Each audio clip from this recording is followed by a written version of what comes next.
All right, what's going on, you guys? Brian here with my quick recap of what went down at tonight's Impact Wrestling Hard to Kill event.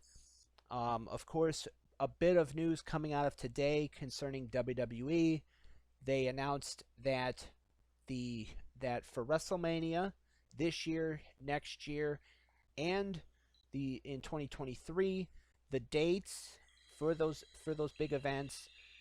And starting off with this year's WrestleMania will be like last year's WrestleMania, a two-night event on Saturday, starting on Saturday, April 10th, and ending on Sunday, April 11th. So, two nights for this year's WrestleMania, just like last year's.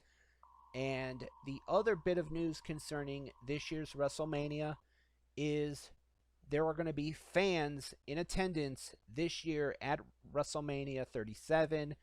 They are confident, and it's good to be confident because this year's WrestleMania will be taking place at the site where it was supposed to take place last year, Raymond James Stadium in Tampa, Florida. And that will be a two-night event. This year's WrestleMania will be a two-night event. Next year's WrestleMania in 2022, WrestleMania 38, will happen in Dallas, Texas at AT&T Stadium, and that will happen on Sunday, April 3rd. And then the following year's WrestleMania in 2023, WrestleMania 39, will happen in Los Angeles at SoFi Stadium, and that will happen on Sunday, April 2nd.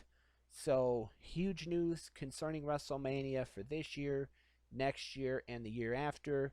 Plus, big news for this year's WrestleMania that there will be fans in attendance, even if it's just limited capacity. If that's the case, and if there's any restrictions that'll be put on, there will be fans in attendance for this year's WrestleMania. So, now getting into Impact's Hard to Kill for tonight. I'm going to run through all the matches and everything that went down and just say who the winner is, who won the matches, and what I thought of the matches. So on the Countdown show, which is Impact Wrestling's version of WWE's kickoff show that they do, Brian Myers defeated Josh Alexander in what I thought was good. It was okay.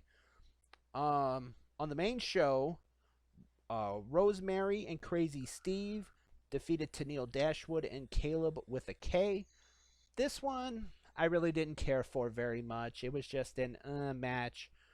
Rosemary and Crazy Steve both using the green mist while the referee was distracted. Crazy Steve used on Tennille Dashwood, and Rosemary used it on Caleb with a K. So that was it for that. Um, Eric Young, Diener, and Joe Doring, now being known as Violent by Design, they defeated Tommy Dreamer, Cousin Jake, and Rhino in an old school rules, which was basically anything goes, 6-man tag team matchup. This one was okay. I mean, Joe Doring, this guy is pretty tough, and if someone messes with Eric Young, they need to watch out for Joe Doring because he's scary. Um, we have new Impact Knockout Tag Team Champions as Fire and Flava, Tasha Steeles and Kira Hogan. They defeated Havoc and Nevaeh in the tournament finals to win the Impact Knockout Tag Team Championships. This one was good as well. Was decent. I think I had made the prediction that I thought Havoc and Nevaeh were going to win. That was not the case, as Tasha Steeles and Kira Hogan are your new Knockout Tag Team Champions. We saw the debut of Matt Cardona, or for any WWE fans, formerly Zack Ryder, He made his debut in Impact Wrestling tonight, defeating Ace Austin in an impromptu match via disqualification when Madman Fulton got involved and went after Cardona. Manic retained his X Division Championship in a fantastic triple threat match against Rohit Raju and Chris Bay. I thought that triple threat match was really great. I would recommend people checking that one out for any of you that did not see Hard to Kill. We had an Eddie and Alicia Edwards backstage segment where Alicia was showing concern for Eddie heading into his barbed wire massacre match against Sami Callihan. Eddie told her not to come into the ring, not to come out there, stay back here, stay back in the locker room, and that was pretty much it for that. Deonna Purrazzo, she retained her Knockouts Championship over a very game Taya Valkyrie, making her submit to the Fujiwara armbar that she actually hooked in, that being Deonna. She locked in the Fujiwara armbar on Taya. Taya refused to quit, but then Deonna grabbed the other arm of Taya Valkyrie's and pulled back as far and tried to add more pressure to the point where Taya could not take anymore and she gave up. So Deonna Purrazzo, the Virtuosa, is still the Knockouts champion coming out of Hard to Kill tonight. We had an AC Romero and John E. Bravo backstage segment where AC Romero is still on the case to try to clear his tag team partner Larry D's name in shooting Johnny Bravo during his wedding to Rosemary a while back, and they had a backstage segment that really was nothing really special. Then, in my opinion, and this is just my opinion, one of the worst things of tonight, the Karate Man defeated Ethan Page in a cinematic match, and he did it by ripping out the heart of Ethan Page. This was kind of, I can't even describe in words what this was. It was terrible. It was like they were, I don't know. This was filmed a while back because Ethan Page is no longer with Impact Wrestling. So they wanted to do something special. They wanted to do something creative.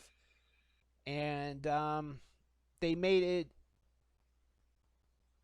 For any of you that didn't see it, please check this out. Check it out. Find this